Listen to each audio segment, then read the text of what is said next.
सियासत हमको समझने ही नहीं देती सच्चाई। कभी चेहरा नहीं मिलता तो कभी आईना नहीं मिलता। ये कड़वा सच है दशकों से हाशिए पर रहने वाले उस जनजातीय समाज की, जो आज भी अपने चेहरे यानी पहचान के लिए तरस रहे हैं। लेकिन अब मौजूदा सियासत ने इन विशेष रूप से कमज़ोर जनजातीय समूहों को पहचान देने की कवायद शुरू की है। देखते हैं आगे क्या होता है।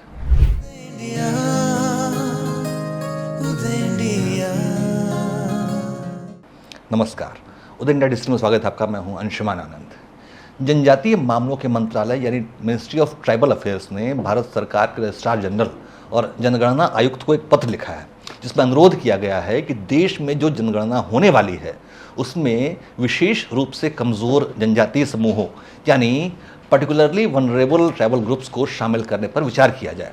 यानी कि जनगणना प्रक्रिया जब चलाई जाएगी तो उस दौरान इन समूहों की अलग से पहचान की जाए। ये अनुरोध ट्राइबल मिनिस्ट्री ने किया है, जिससे कि इन समूहों के विकास के लिए अलग से योजनाएं चलाई जा सके।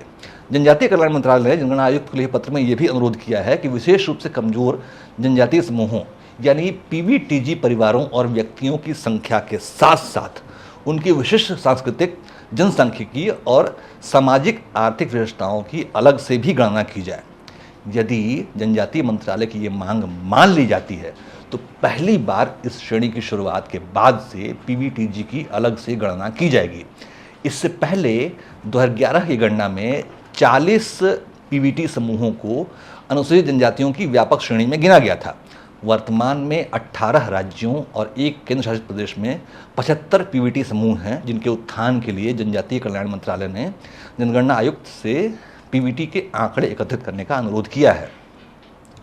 विशेष रूप से कमजोर जनजातीय समूहों यानी पर्टिकुलरली वनरेबल ट्राइबल ग्रुप्स तब चर्चा में आए जब ढेबर कमेटी की स्थापना हुई, जिसमें अनुसूचित जातियों की समस्याओं को जांच के लिए इस कमेटी को बनाया गया था। इस समिति ने लगभग आज से 65 साल पहले यानी 1961 में अपनी रिपोर्ट प्रस्तुत की थी। इस रिपोर्ट में आदिवासी समूहों के भीतर असमानताओं की पहचान की है, जिसके परिणाम स्वरूप 1973 में 4 मानदंडों यानी कृषि पूर्व तकनीक का स्तर, साक्षरता का निम्न स्तर, आर्थिक पिछड़ापन, घटती या स्थिर जनसंख्या के आधार पर आदिम जनजातीय समूहों की पहचान की गई थी, उनकी श्रेणी बनाई गई थी।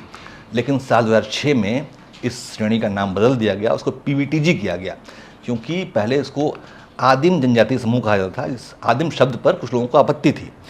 भारत में पीवीटीजी समूहों में महिला साक्षरता की दर सबसे कम है। हाल ही में ओडिशा में 2000 से 2023 के बीच 13 पीवीटी समूहों पर किए गए शोध कार्यों का सर्वेक्षण पब्लिश किया गया है, जो कि साल 2024 में journal of health, population and nutrition के नाम से प्रकाशित हुआ था। इस सर्वे में पीवीटीजी समूहों के खराब स्वास्थ्य सूचकांकों के बारे में बताया गया है।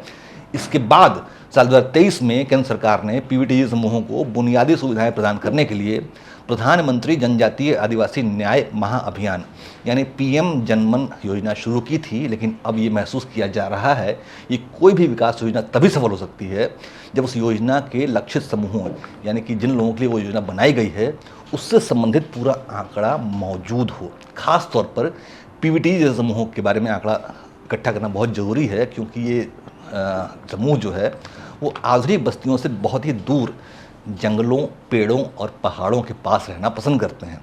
उन समूहों तक विकास की रोशनी पहुंचाना एक बहुत बड़ी आवश्यकता है। इसलिए इन विशेष रूप से पिछड़े जनजातीय समूहों का समाजशास्त्रीय मानचित्रण यानी सोशल मैपिंग बहुत जरूरी समझी जा रही है।